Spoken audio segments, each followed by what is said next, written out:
tardes, Elsa. Buenas tardes. Sí, de parte del Consejo Departamental de Seguridad Alimentaria de Chalatenango, le damos las gracias a usted y a la Universidad Tecnológica por hacer esta colaboración para el Diplomado en Seguridad Alimentaria y Nutrición. Muchas gracias y esperamos porque este tema es tan vital de la migración para la solución. Bien, también gracias a ustedes pues, por habernos tomado en cuenta, ya que la universidad pues sí tiene desde el año 2005 de estar trabajando en el tema de migraciones, porque considera que este es un tema de nación, en el sentido de que transversaliza prácticamente todos los ámbitos de la sociedad salvadoreña, ¿verdad? Entonces, vamos en este momento a hacer un enfoque muy general. Y allí, no sé, de repente, si hay alguna pregunta, usted me interrumpe y hacemos las aclaraciones del caso, las respuestas. Entonces, no sé si gusta comenzar. Bueno, pues, entonces, para iniciar, vamos a hablar acerca de los conceptos básicos de la migración, ¿verdad? Entonces, tenemos nosotros que la migración se puede dividir en migración interna, migración externa, y estos son movimientos que hace la población desde tiempos inmemoriales, definitivamente, ¿verdad? Entonces, pueden ser dentro del propio territorio nacional y fuera, que serían las migraciones internacionales, ¿verdad? Entonces tenemos también nosotros que la movilidad humana, entendida como migración, es tan antigua como la sociedad humana. La migración siempre ha sido precedida por la necesidad que tienen los grupos humanos de satisfacer alguna necesidad. Pueden ser necesidades económicas, políticas, sociales, etcétera, etcétera, ¿verdad? Bueno, pues entonces también tenemos acá ya el concepto propiamente dicho, si gusta lo leo, dice la migración es el movimiento que realizan las personas de una población y que implica un cambio de localidad en su residencia actual en un intervalo de tiempo determinado, cruce de fronteras o límites de una región geográfica, ¿sí? Entonces, los puntos serían cambio de residencia habitual, cruce de fronteras o límites geográficos, y la migración interna, urbana y rural, ¿verdad? Esas son clasificaciones muy generales, pero nosotros vamos a hablar específicamente de la migración internacional, de los salvadoreños hacia diferentes partes del mundo y en especial hacia los Estados Unidos de Norteamérica, ¿verdad? Entonces, en ese sentido, nosotros ya no hablamos solamente de migración internacional, sino que de migración transnacional, porque todos sabemos que los salvadoreños no solamente migran a un país, sino que están diseminados, principalmente en Estados Unidos, están en México, Belice, allá tenemos cerca de 300,000 compatriotas, en Guatemala, o sea, en todo el mismo centroamericano, y México, en Suecia, en Australia. Entonces, a la migración internacional también le llamamos migración transnacional, o sea que atraviesa diferentes países, diferentes continentes. Bueno, en Japón también tenemos, entonces en ese sentido, pues, tenemos nosotros que cuando hablamos de migración transnacional, también surgen nuevos conceptos. Estos conceptos serían la transmigración, transmigrantes y sociedades transnacionales. En ese sentido, pues nosotros somos un país de transmigraciones, de transmigrantes y una sociedad transnacional. Allí a veces se pelean las personas porque pues defienden mucho los conceptos de cultura muy tradicional, y les digo, en estos tiempos no se puede hablar de una cultura nacional pura, somos una sociedad transnacional, ¿verdad? Bueno, pues para continuar, habíamos dicho de que la migración es tan antigua como los seres humanos. En este caso nosotros solo vamos a hablar de mediados del siglo XX hacia acá. En alguna medida es un poquito la repetición de de las etapas de las migraciones que se hacen en el Informe de Desarrollo Humano 2005 del PNUD, porque la Universidad Tecnológica, fue la encargada de hacer esta parte. Entonces solo lo hemos actualizado. Entonces la primera etapa sería de 1945 al año de 1970, o sea, el periodo preguerra, propiamente dicho, la formación de las causas de la guerra. Aquí los salvadoreños pues viajaban principalmente a Honduras, a Nicaragua, a trabajar a las bananeras, al canal de Panamá por principios de siglo y también a Estados Unidos, ¿verdad? En la segunda etapa, o sea, de 1971 a 1980, tenemos nosotros que esta migración fue una migración sobre todo de tipo político, ¿verdad?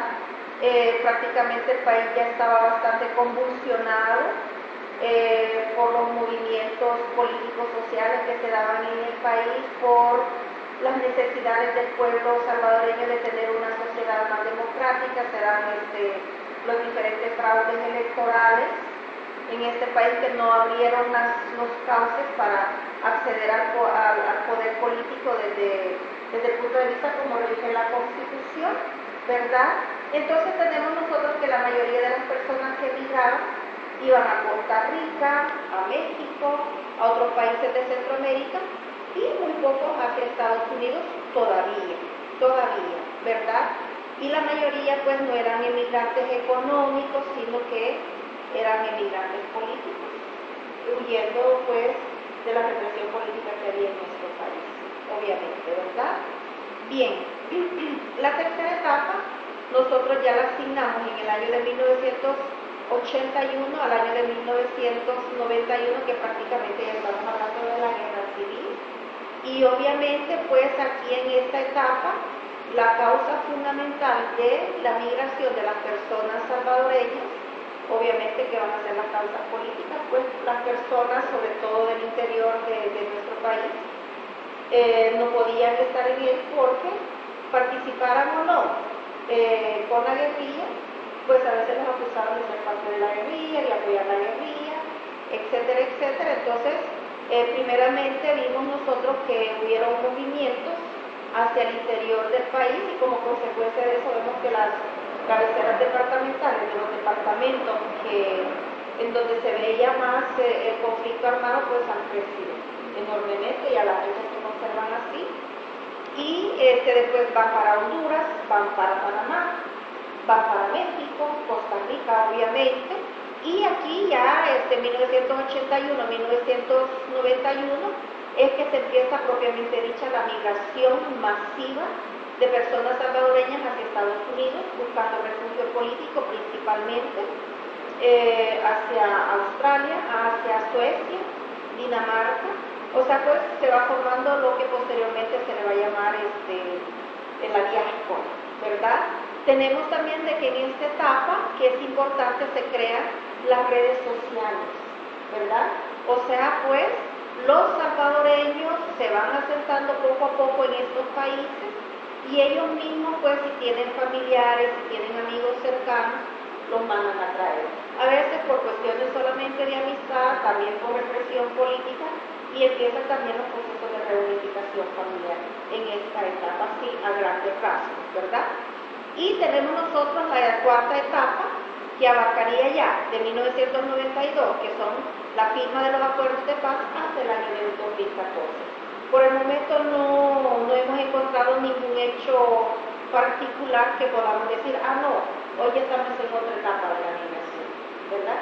Porque prácticamente pues las personas siguen emigrando a los mismos países, México, Belice, Panamá con la ampliación del canal de Panamá, Estados Unidos, obviamente pues dijimos ya que en la etapa anterior se habían formado estas grandes redes sociales de apoyo que ayudan y permiten que se perpetúe la migración. Bueno, en la cuarta etapa tenemos nosotros que apuntalar que firmados los acuerdos de paz, se promovió la hipótesis de que los salvadoreños que estaban fuera de nuestro país iban a regresar. Y sí, hubieron muchos casos de salvadoreños que regresaron, pero no encontraron las condiciones propicias para poder desarrollar una vida digna, trabajos decentes que realmente no hicieran de que se volvieran a arreglar en el país. En esta cuarta etapa también tenemos nosotros que se empiezan a aplicar las medidas neoliberales a partir del gobierno de Alfredo Cristiano, y tenemos nosotros de que se apoyaba esa teoría del rebalse del vaso, pero ese vaso nunca se rebalsó, ¿verdad? Entonces, pues realmente las personas no encontraron las oportunidades laborales, las oportunidades de estudio, etcétera, para poder realmente quedarse en este país, ¿sí? Aparte de ello, tenemos que señalar de que en este periodo se han dado una cantidad enorme de desastres naturales, o mejor dicho, fenómenos naturales que se convirtieron en desastres sociales. ¿Por qué? Los fenómenos naturales se dan, pero es por la vulnerabilidad a que nosotros hemos expuesto a nuestra naturaleza, que se convierten en desastres naturales, ¿verdad?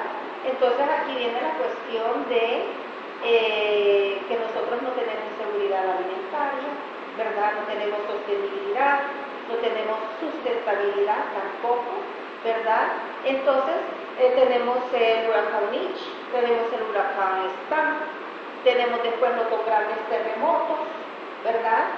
Y vemos de que cada uno de estos fenómenos naturales va asignando el hecho de que las personas ya no solamente se van por reunificación familiar, ya no solamente se van por falta de oportunidades laborales, educativas, sino que también se van por los desastres, por los fenómenos naturales, ¿verdad? Por el cambio climático. Nosotros tenemos pues de que año con año son más o menos 1 metro, bueno, son los datos que yo tengo, que perdemos de tierra en las costas principalmente. Estos mismos fenómenos naturales han hecho que las aguas saladas con las luces se entrecrucen, y eso ha hecho que se muera una cantidad enorme de manglares, y eso quita la protección pues para las costas de nuestro país, y pues toda la tala desmedida de los bosques. Entonces el cambio climático se está transformando también en otro factor que incide para que las personas migren. Y tenemos nosotros que ya a partir del año 2012, 13, 14, desafortunadamente la violencia social generada por el crimen organizado, por las maras o pandillas, ahí es igual, nosotros aquí en El Salvador no hacemos diferencia, están haciendo pues de que una cantidad bastante importante de población salvadoreña primero intente hacer una migración interna, pero donde vayan los encuentran estas personas del crimen organizado y de las maras. Entonces no han tenido otra opción más que irse de nuestro país. Primero hacer una ruta de migrantes, Guatemala, México, para llegar a Estados Unidos, ¿verdad?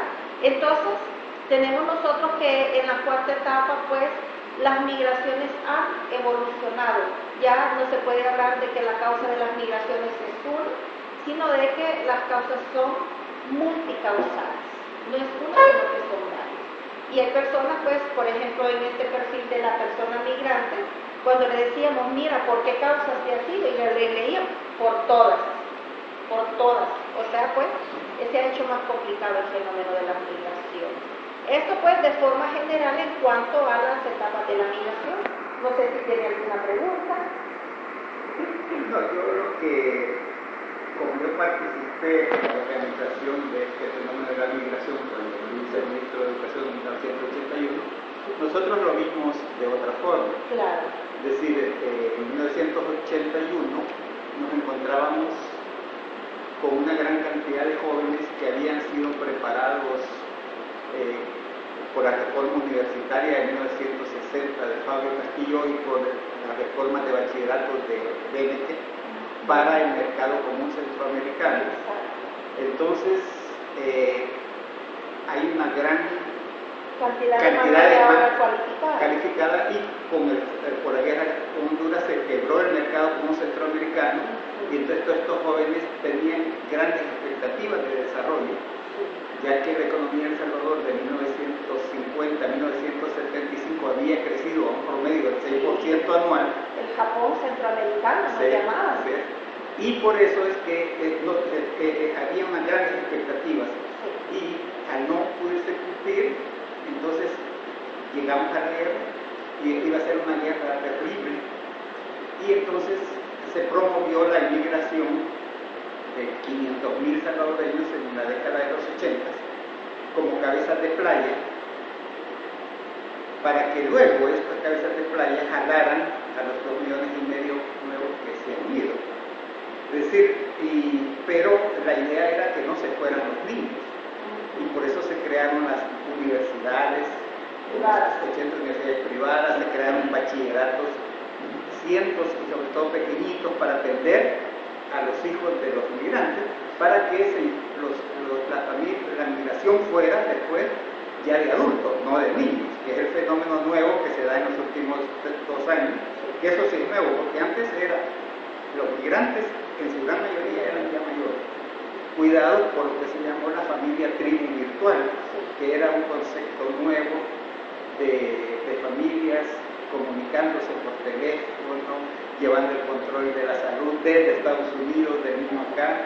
Ese es el enfoque, llamémosle otro enfoque no convencional de la migración. Sí, ese dato realmente no lo conocía, y ustedes lograron que estas 500.000 personas se fueran de forma regular. No, por supuesto que no, es decir, fue bajo un modelo nuevo que se llama el sistema no tradicional, y nosotros a las empresas que nos movían les llamábamos empresas de migración no tradicional. Es decir, no coyotes, sino... ¿Ya iban contratados? No. Era totalmente empresas, y como los que se iban eran gente muy competente, también se preparaba en la guerra para que la gente aprendiera habilidades básicas y sobre todo aprendiera a huir. Porque nuestra guerra fue básicamente tanto ejército como guerrilla huyéndose entre ellos. Sí. No había mucho, entonces se les dio la competencia de huir y de esconderse, y así llegaron fácilmente. Obviamente también logramos el apoyo de Estados Unidos de que no los tuvieran tratado un trato especial para los salvadoreños, dado de que nosotros les estábamos ayudando a votar a Rusia políticamente. Entonces había un consenso, una tolerancia no formal, no tradicional, no legal, no escrita, pero sí beneficio. Ese era. Ahora, lo que sirvió últimamente sí fue cerrar un montón de colegios pequeñitos que había. Ahí sí se rompió el sistema de educación para los hijos en El Salvador. Aunque ni tanto, no se crea. Bien, pues, entonces, ya hablamos de las etapas. Hoy vamos a hablar del concepto de que El Salvador es un país de migración. ¿Y por qué hacemos esta afirmación? En primer lugar, porque consideramos de que nuestro país es un país expulsor de población, ¿verdad? Según datos que han venido repitiendo por parte del Viceministerio para Salvadoreños en el exterior, se supone que son aproximadamente 2,5 millones de personas salvadoreñas que viven fuera del país. Aunque aquí pues ellos omiten el dato de que de esos 2,5 millones también están incluyendo la segunda generación, o sea, no son migrantes de primera generación, sino que también incluyen a los de segunda generación. Tenemos que nuestro país también es un país receptor de población, en el sentido pues que año con año se aumenta la cantidad de personas migrantes, especialmente de Nicaragua, de Honduras y de Guatemala, ¿verdad? Nosotros aquí en la universidad hicimos una investigación que se titula La migración sur-sur, el caso de los nicaragüenses en El Salvador. Tomamos en cuenta más a los nicaragüenses porque, según los cálculos, las apreciaciones que hicimos para ese año, eran ya aproximadamente entre 250.000 y 300.000 nicaragüenses que estaban viviendo aquí en el país, y la mayoría de forma irregular, desafortunadamente. Pero guatemaltecos son 800.000. aquí en El Salvador. Sí, en un estudio del PNV. ¿Ah, sí? Sí, es decir, realmente El Salvador es como un corazón que recibe y expulsa. Ajá. Y decíamos que las causas fundamentales para que esta población centroamericana viniera para acá era porque a partir de la dolarización de nuestro país en el año 2000, a ellos les resultaba más beneficioso venir a trabajar aquí a El Salvador y cambiar esos dólares en su moneda nacional. Entonces a ellos se les duplicaba, se les triplicaba sus salarios mínimos en sus países. Bien, y tenemos también nosotros de que es un país de tránsito, porque por nuestros territorios, eso no hay datos exactitos, ¿verdad? Circulan población de África, de Asia, ¿verdad? De Sudamérica, y que pues eso nos permite el hecho de que tenemos un país con unas fronteras porosas totalmente. Según algunos cálculos se habla de que el país tiene aproximadamente 300 puntos ciegos, en donde entra de todo, y entre ellos las personas, ¿verdad? Entonces, por eso decimos que es un país de tránsito, o sea, El Salvador como país de migraciones, ¿verdad? Por estas triples características. Y algunos dicen, y también país de retorno por la enorme cantidad de compatriotas que vienen deportados, tanto vía aérea como vía terrestre. Bueno, cada año son más de 30.000, ¿verdad? Incluyendo los terrestres y los aéreos. Bien, las causas de la migración, ¿verdad? Entonces aquí las hemos puesto en 3 grandes rubros, de eso ya habíamos hablado un poquitito antes.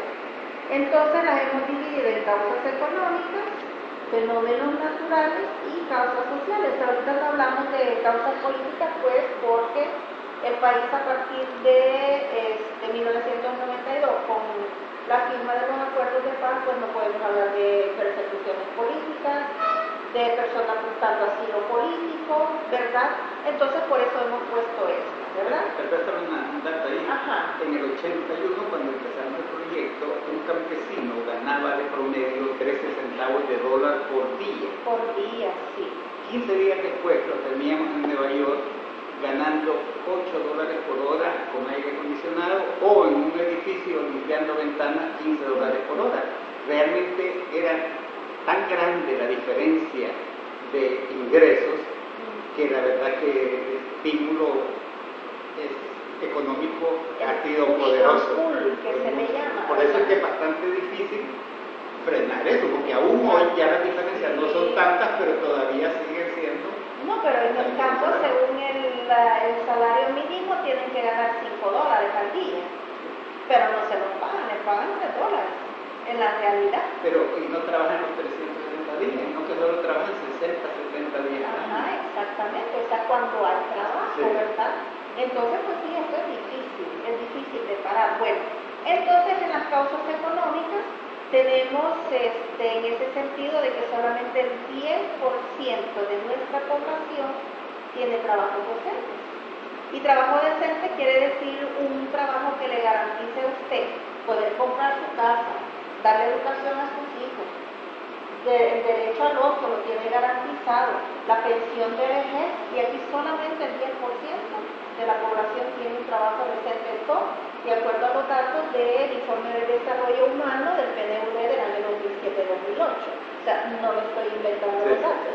Tenemos por otro lado, pues, que Pero allí, cuando se planificó en 1981, se planificó bajo un nuevo enfoque económico, saliendo de la dialéctica economía formal e informal a un sistema sistémico donde habían 3 economías: la formal, la no formal y la informal. Entonces resulta que ahorita el 70% de la población trabaja en el sector no tradicional de la economía, donde la calidad de vida es superior a la del sector formal y obviamente a la del sector informal. Por supuesto que estos conceptos casi ningún profesional los maneja, porque es totalmente nuevo, diferente, es una concepción totalmente Entonces tenemos nosotros que, de acuerdo a cifras oficiales, nosotros tenemos entre un 6 y un 7% de desempleo abierto. Pero tenemos nosotros de que, de acuerdo a este mismo informe que yo había hablado anteriormente, el 53% de la población está subempleada.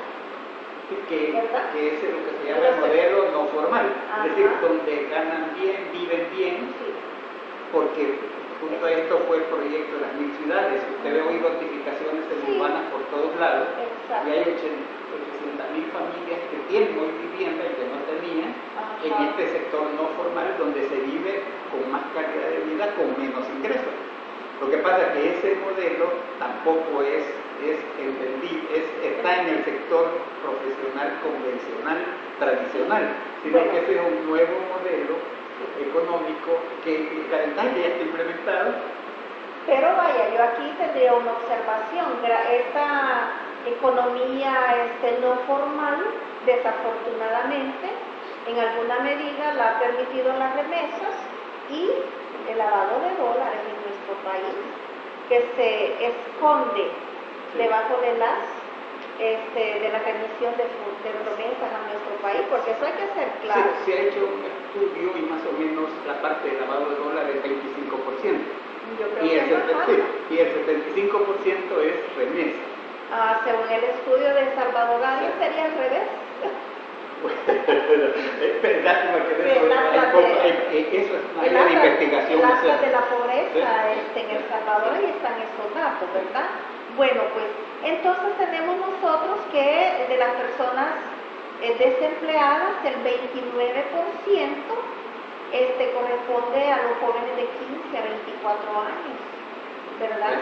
Entonces este es un dato terrible si lo vemos desde el punto de vista económico, porque ahorita ya hablamos de los niños que ni trabajan ni estudian.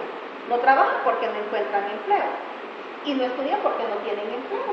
Porque vaya, por ejemplo, nosotros en la universidad, yo creo que el 70% de nuestra población trabaja para poder estudiar, ¿verdad? Entonces se convierten en ninis no porque ellos quieran, sino porque no tienen trabajo y por lo ende no pueden acceder a la educación, ¿verdad? Yo creo que para el diplomado este dato que usted acaba de dar ahorita es muy importante, porque es una de las áreas donde tiene que enfocarse para poner a trabajar a estos niños. Y como hoy la planificación en este proyecto es desde las alcaldías, con la ayuda del gobierno central, ahí parte de la alcaldía tiene cerca a esos niños, y ese es un objetivo central del proyecto, del diplomado, del objetivo del diplomado, resolver ese problema de los niños, que ese sí es grave. Y otro elemento que nosotros tenemos que mencionar dentro de las causas económicas es que nuestro país ha dejado de ser un país autosuficiente desde el punto de vista alimentario. O sea, prácticamente la agricultura, a pesar de los esfuerzos que se han hecho en estos últimos años, no se ha logrado restablecer, ¿verdad? Tenemos también de que desafortunadamente ya nos hemos convertido en una economía terciaria, o sea, en una economía solamente de servicio, o sea, no producimos, solo consumimos. Y todo lo que consumimos lo compramos desde fuera. Y eso gracias a la remesa. Sí, no, pero de hecho cuando se planificó en 1981, esto precisamente fue uno de los grandes saltos a planificar. Pasar de una economía agrícola tradicional generadora de miseria a una economía de servicios, productora de servicios, que es mucho más rentable. Por ejemplo, un parto, lo que vale un parto, $5,000, es lo que producían 100 manzanas, 100 familias en un año sembrando maíz. Es decir, entonces se dijo, no tiene sentido que El Salvador se dedique a producir productos tan baratos cuando podemos producir productos más caros, que son los servicios. Porque los servicios son productivos. Lo que pasa es que hay unos economistas que se llaman fisiócratas, que creen que los servicios no son productos, y productos son bienes y servicios. Y la ventaja de producir servicios es que son mucho más caros. Es decir, la salud, la educación, la innovación, el espectáculo, el arte, es mucho más caro que el maíz, los frijoles. Y entonces la estrategia así fue deliberadamente en los 80 es: vamos a salir de un país agrícola tradicional de productos baratos que genera miseria en la que estamos, y pasar a una economía de servicios que es mucho más rentable. Por ejemplo, hoy tenemos aquí operaciones de láser del cerebro que valen $25,000 en una operación. Y solo esa máquina solo la tenemos en El Salvador y China, fuera de Estados Unidos. ¿Por qué? Porque esto sí es altamente productivo. En cambio, el maíz, a nosotros nos lo daban a $5 el quintal. Realmente o sea, yo creo que este fue planeado un poquito así, así se planeó. Es discutible, porque yo creo que una cosa no va contra la otra. Por supuesto. Hoy este proyecto va a impulsar lo que se llama la agricultura nueva, no tradicional, de alta rentabilidad. Exacto. Por ejemplo, la agricultura urbana, que es uno de los proyectos que vamos a impulsar a promover, que es producir en los techos de las casas, donde se gana el producto, se reduce la temperatura dentro de la casa, tenés ambientalmente, las plantas se preparan a ir en contra de los problemas de ese ambiente y realmente es lo mejor, pero para eso se necesita una población súper educada, una área de servicios bien eficiente, de agroservicios, de plagas, de todo, instantáneo, porque esa agricultura de alto rendimiento solo la pueden ser profesional. Eso ya no se puede hacer con campesinos de baja educación, porque eso requiere un cuidado, que si tú lo dejas 3 horas, ¿ya se te arruinó? Se te arruinaron $2,000, $3,000. No es como antes, que una milpita que valía $50 se arruinara, te podías ir a tomar 15 días y regresabas y no perdías mucho. No había problema, sí. Pero digo, estas cuestiones son bien controversiales, ¿verdad? Sí. Porque yo creo que se tiene que ir paso a paso, vaya, porque nosotros ahorita el bosque cafetalero prácticamente lo estamos construyendo en nuevas haciendo nuevas notificaciones. Y el café, así tradicional, pues sí tiene un precio, pero no es tan alto como que si produjéramos café para café gourmet. Y café orgánico. Pero necesitamos ingenieros de sistemas de alta calidad, necesitamos mercadólogos de alta calidad, porque ahí el café vale 3 centavos, y la taza de café $1. Realmente los 97 centavos es valor agregado de servicios, de comercialización, financiamiento, tecnología, asistencia técnica. Realmente el valor de la taza de café es ya no la producción agrícola, sino el insumo que le da el trabajo humano, que es que el trabajo humano es el único que produce riqueza, ¿verdad? Entonces le digo, yo pienso de que eso es interesante, pero hay que combinarlo, hay que ir paso a paso, poco a poco, ¿verdad? Porque yo pienso de que no podemos dejarlo todo así nada más, ¿verdad? Y cambiarle la mentalidad de las personas, obviamente. Lo que pasó que en los 80 ya estábamos en la guerra que nos había llevado por no hacer los cambios rápidos. Exacto. Por eso fue que en los 80 se implementaron 4 revoluciones. Además de las 3 reformas agraria, bancaria y comercio exterior, para terminar con la oligarquía, se implementó la revolución cultural, que es el nuevo sistema universitario y bachillerato, la revolución de ordenamiento territorial, que era dejar feo el centro de San Salvador y ir a construir el Coyolito, la revolución del poder, que fue pasar el poder de la oligarquía al pueblo organizado en partidos políticos. Y había otra revolución, es decir, son 4 revoluciones que sentaron las bases de este nuevo orden que está ahorita un poco en desorden. Desorden, diría yo, ¿verdad? Entonces, eso en cuanto a las causas económicas, ¿verdad? En cuanto a los fenómenos naturales, nosotros sabemos que somos un país altamente vulnerable, según algunos datos, yo ahorita eso no lo he actualizado, voy a ser sincera, pero éramos el país más vulnerable después de Haití, ¿verdad? Por lo menos hasta hace 3 años, no sé ahorita en qué lugar estaremos, solamente tenemos un 2% del bosque originario, ¿verdad? Año con año no sé cuántas hectáreas o manzanas se pierden de árboles, entonces es una cuestión terrible. Entonces ya las lluvias que antes se daban en un mes o en una hora no cae esa cantidad de agua, y que igualmente pues culturalmente nosotros hemos ido en retroceso, porque vaya, mi generación, los maestros normalistas, que tirábamos un papel, hasta notaban, ¿verdad? Notaban, pero yo creo que ningún partido político aquí en San Salvador puede prevenir estas grandes inundaciones que hay, pero donde nos tomamos el café ahí tiramos el vaso, donde nos tomamos el agua ahí tiramos la bolsita, la botella y entonces... Y esos son de los proyectos que el diplomado tiene que volver a reconstruir, resolver el problema de la basura, sí, y el reciclaje, pues, sí. O sea, aplicar las 3 R's, ¿verdad? Sí. Entonces esa es la cuestión. Y bueno, fenómenos naturales, pues ahí tenemos al volcán Chaparrastique en pleno proceso de erupción y que ahorita ha generado migración interna. Ahora, el ordenamiento territorial que se hizo en los 80 fue precisamente para resolver el problema. Primero, San Salvador, por ejemplo, es una zona de alto riesgo. Sí. Entonces se movió la población a la zona norte, sí. a Copa, que es Altepeque, a donde no tiene esa vulnerabilidad. Y las notificaciones semiurbanas que se hicieron con Acordio de Águila Catamarán eran en tierras planas, malas para la agricultura, pero muy buenas para la vivienda, muy seguras. Es decir, por eso es que realmente también la otra cosa que se hizo fue se logró que 500.000 manzanas de terreno no se cultivaran, con lo que se ha reconstruido el bosque.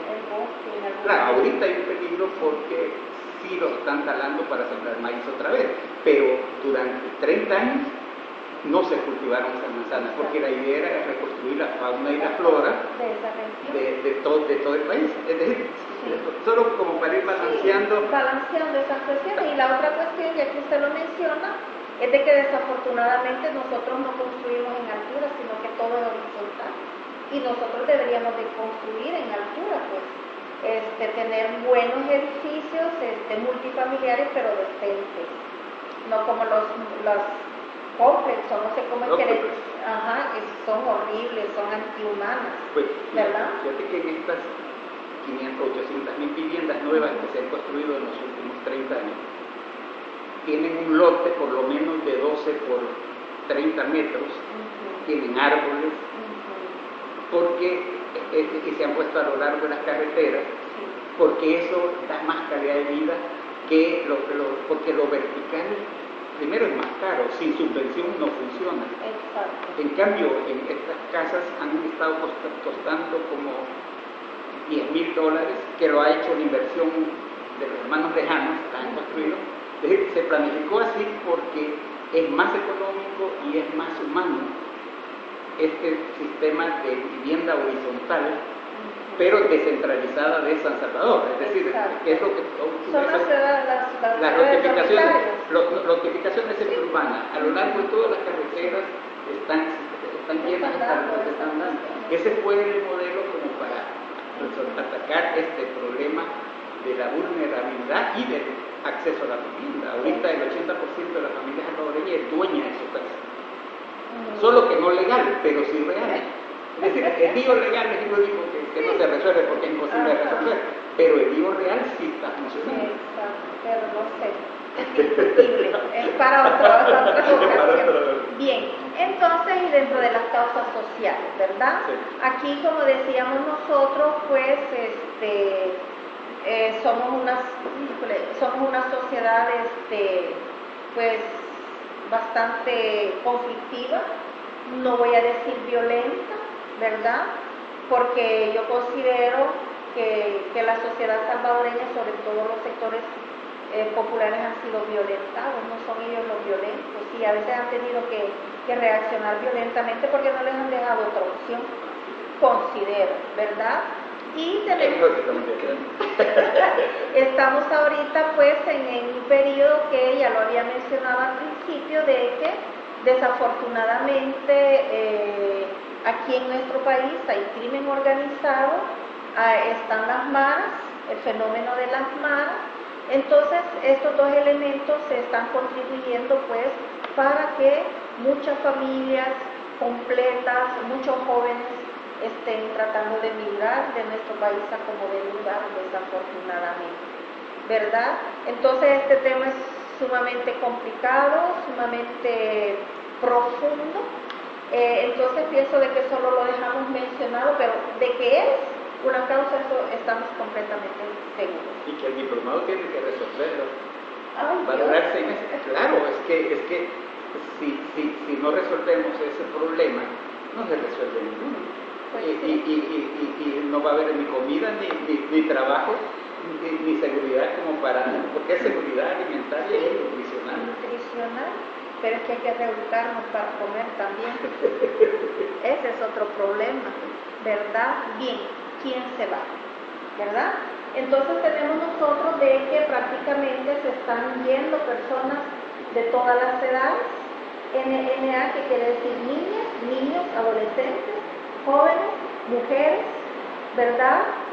Personas del sector urbano, del sector rural, y prácticamente todos los departamentos del país se han transformado en departamentos expulsores. Hoy no podemos decir, no, es que solamente los departamentos de Oriente están expulsando personas.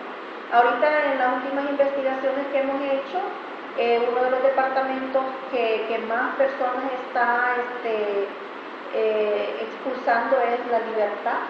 San Salvador es relativo, porque como aquí vive mayor cantidad de población, siempre sale en primer lugar, pero hay que ver en relación a la población que tiene. Tenemos Santa Ana, que antes prácticamente no figuraba. Bueno, Chalatenango ya se convirtió, y sobre todo Nuevo Concepción, en un espejo de las migraciones, ¿verdad? Y pues somos todos los departamentos sin excepción están expulsando población. Y lo último que tenemos pues es que están migrando cada vez más, como lo decíamos al inicio, niños, niñas y adolescentes a causa de la violencia, jóvenes, por supuesto, jóvenes que a veces ya tienen su familia, tienen su trabajo, pero los empiezan a extorsionar, los empiezan a amenazar de muerte y se ven más que obligados a marcharse de nuestro país. Aquí, de acuerdo a la información que tenemos del perfil del migrante en El Salvador, vemos que prevalece la cantidad de hombres que migran sobre las mujeres, ¿verdad? Tenemos también de que la migración es sobre todo de tipo urbano, ya no es urbana como antes, pero esto se explica pues porque prácticamente el 70% del país ya está urbanizado, ¿sí? Y tenemos también nosotros de que de los sectores económicos que más están migrando son la población trabajadora, empleados de empresas, de oficinas del gobierno, de la policía, del ejército.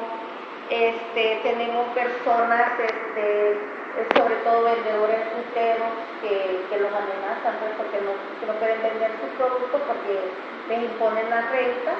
Agricultores, muchos están emigrando. O sea, pues prácticamente estamos hablando de población trabajadora. Los sectores pudientes, pues a ellos no les afecta la violencia, no les afecta las extorsiones, ¿verdad? No les están matando a sus hijos menores, no se los está reclutando la mara. Entonces son los sectores de clase media baja para abajo que están emigrando, pero por las condiciones, ¿verdad? Entonces, pues es bastante trágico. Bueno, impacto de la migración, aquí obviamente no están todos, no todo quiere decir de que sean negativos, hay cosas que son positivas, y entre esas tenemos la descapitalización humana, porque estamos viendo nosotros de que cada vez más el número de personas que migran tiene ya prácticamente el bachillerato.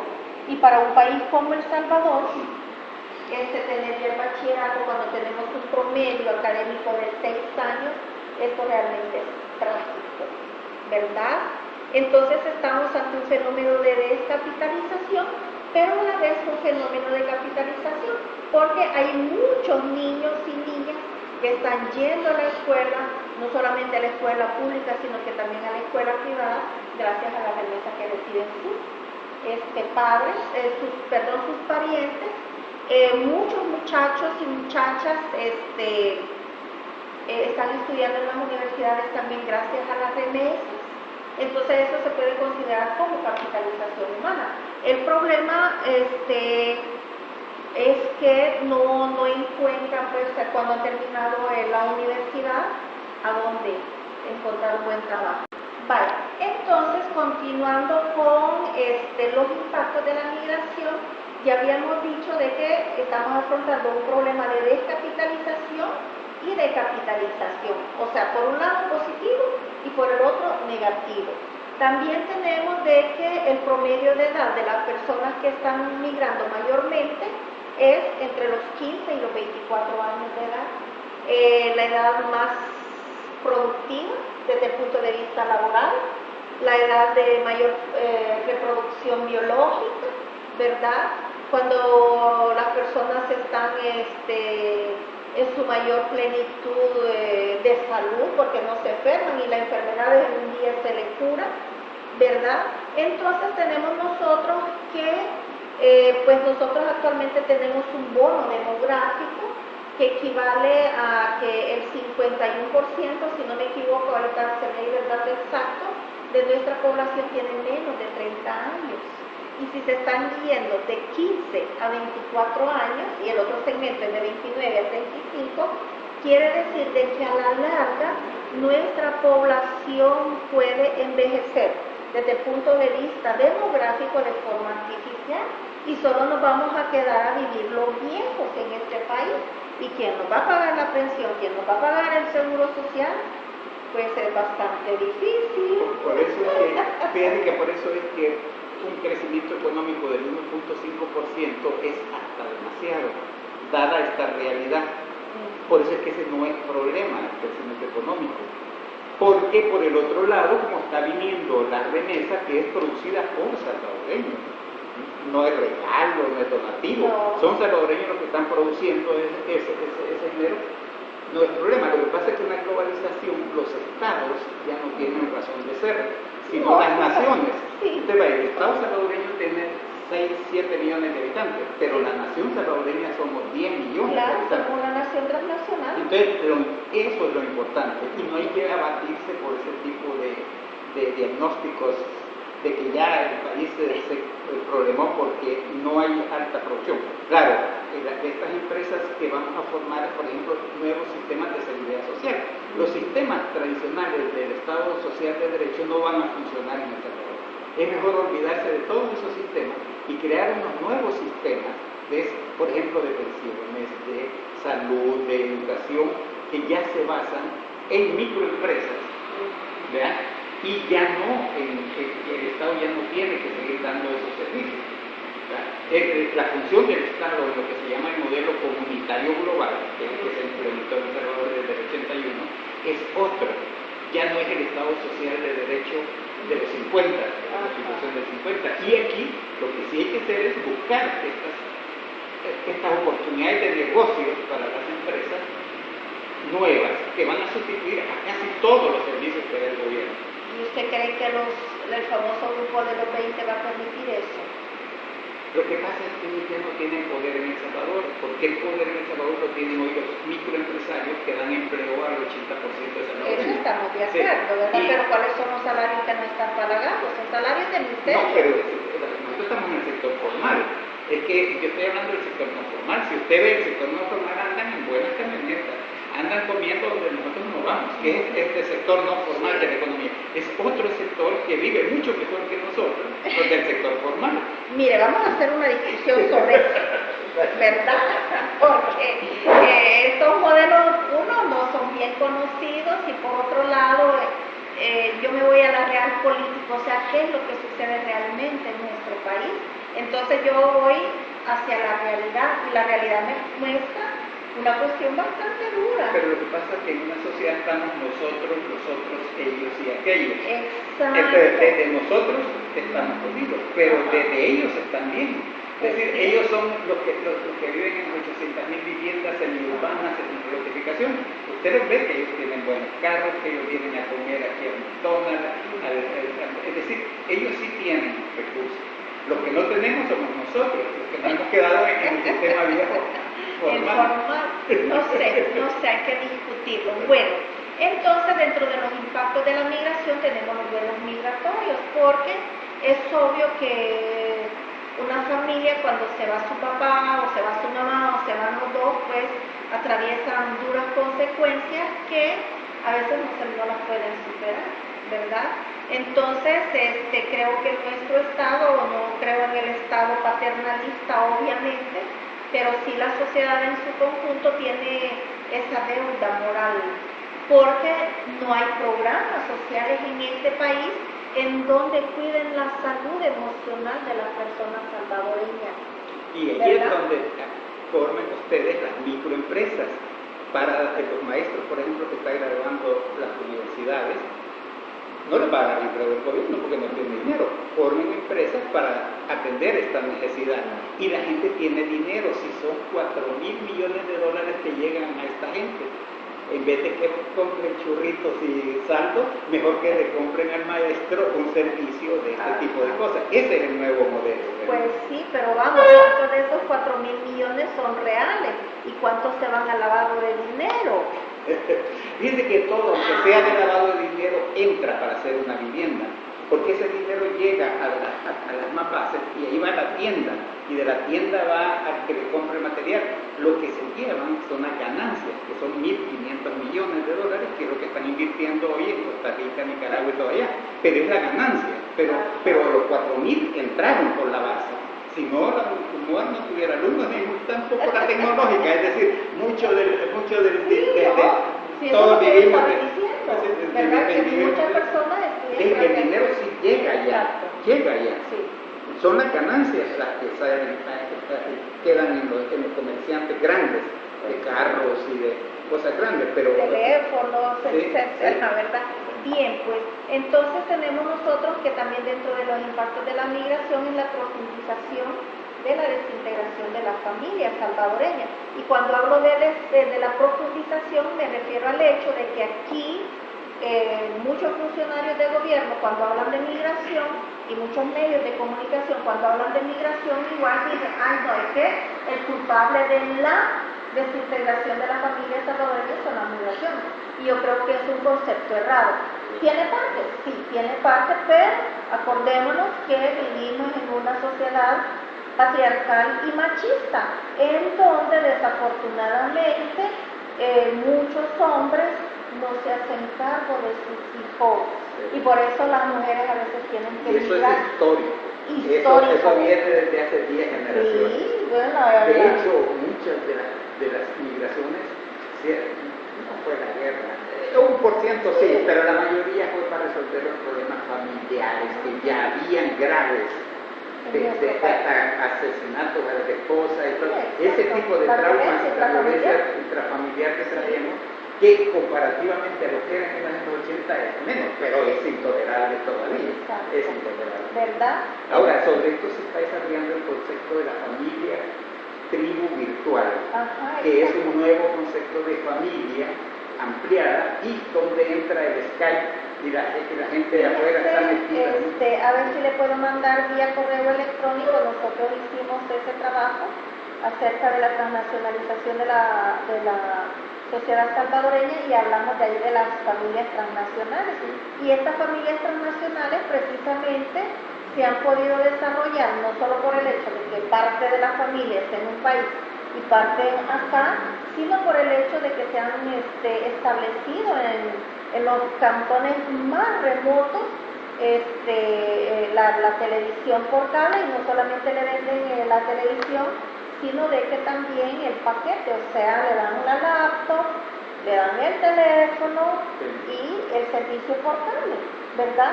Entonces ya vemos a los niñitos de 9 a 10 años, que son los que más rápido aprenden a manejar los celulares, los smartphones, las laptops. Ellos son los que se encargan de las conferencias virtuales con las familias y las radios que existen en la web. Ahí tenemos todo en esa investigación acerca de la transnacionalización. Ahorita ¿verdad? en la UMOR se está haciendo una investigación para formar maestros que integren ya a la escuela a la familia tribu virtual.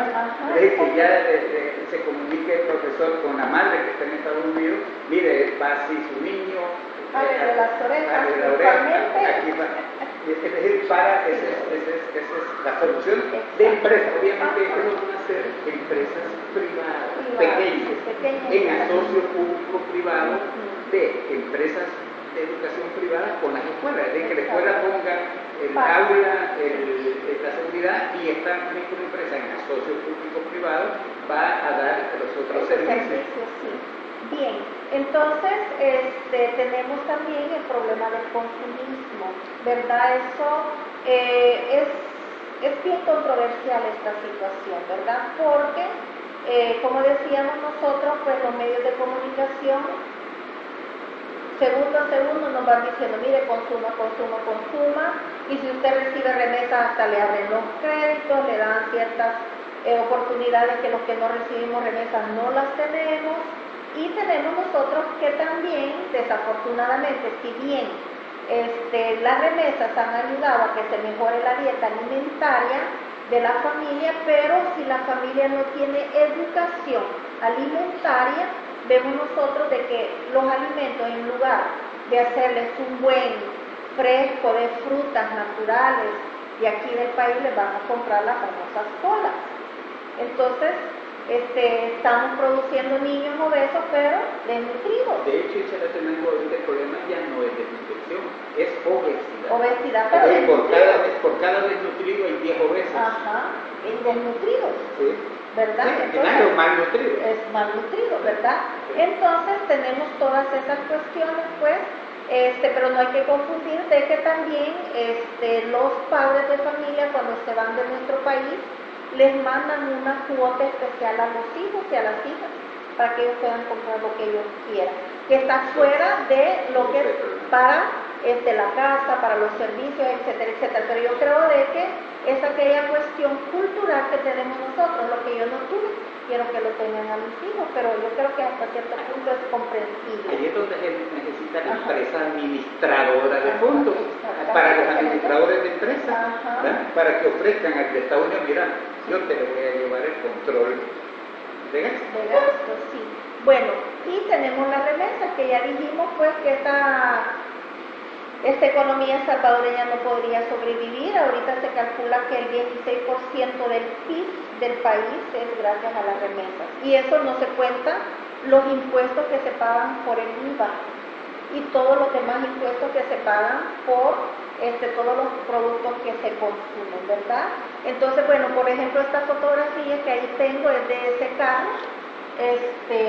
Pues yo la tomé cuando estaba haciendo un trabajo acerca de personas deportadas. Entonces veo una muchacha con su abuela que baja y van a recibir al muchacho deportado, ¿verdad? Y le digo, bueno, qué buen carro tiene. Pues sí, se llama, estoy sudando el ojo para tenerlo. Y tenemos la troca y hemos ahorrado dinero. Y como ya me echaron, voy a trabajar en el campo, porque había comprado tierras también. Pero con mucho orgullo lo hice. Y aquí dicen, ay, no, es que los deportados vienen todos deprimidos, que no sé qué.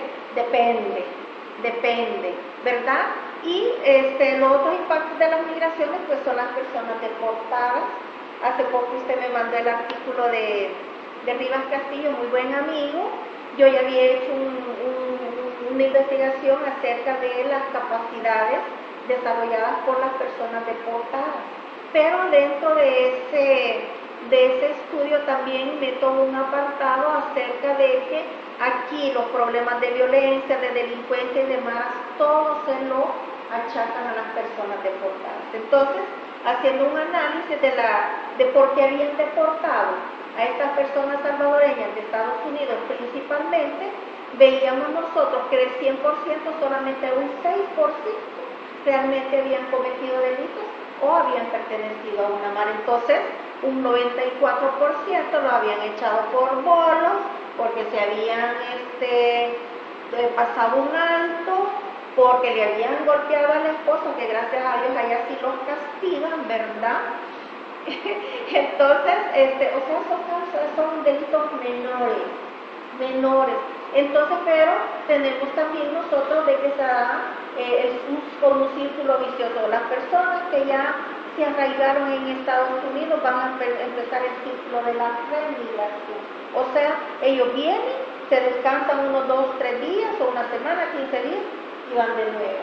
En una investigación aparte que hicimos, encontramos una persona que había intentado 19 veces irse de nuevo a Estados Unidos. Y le digo, mire, y tantas veces, pero es que mire, yo ya no tengo a nadie aquí, allá están mis papás, mis tíos, mis primos, mi esposa, mis hijos, ¿yo qué voy a hacer aquí? Yo no tengo nada en contra de El Salvador, pero yo tengo mis raíces ya allá. Entonces tampoco eso lo podemos reprimir. Entonces el derecho a migrar, el derecho a no migrar, ¿verdad?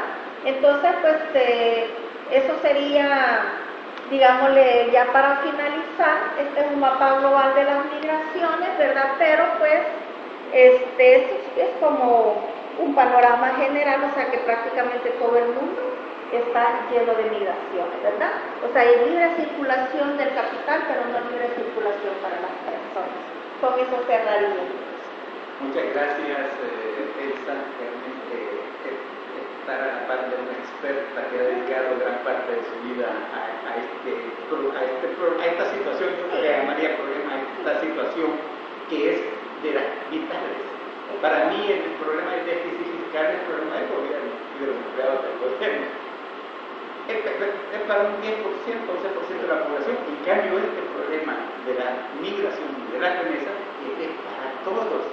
Parte del sueldo suyo y del niño viene de ahí. Exacto. ¿Verdad? Entonces, estamos todos, no digamos los que están metidos directamente recibiendo. Y la solución de este país va por manejar apropiadamente esta realidad. Y esa es la responsabilidad de los diplomados de Seguridad Alimentaria Nacional de poner en práctica ya en sus alcaldías. Y como este diplomado es aprender produciendo, por eso es que esperamos que en el módulo 4 ya estén funcionando empresas, sobre todo con hermanos lejanos, para que a los deportados los incorporemos, le tengamos ya un vehículo y le hagamos el país competitivo a las ventajas económicas que tienen allá, pero aquí tienen otro tipo de ventajas, sobre todo si no se da el caso de que ya toda su familia está allá. Si su arraigo está allá, no intenten retenerlo. Lo más que pueden hacer es hacerlos socios de uno de acá, pero si no, demos tratamientos apropiados a cada uno.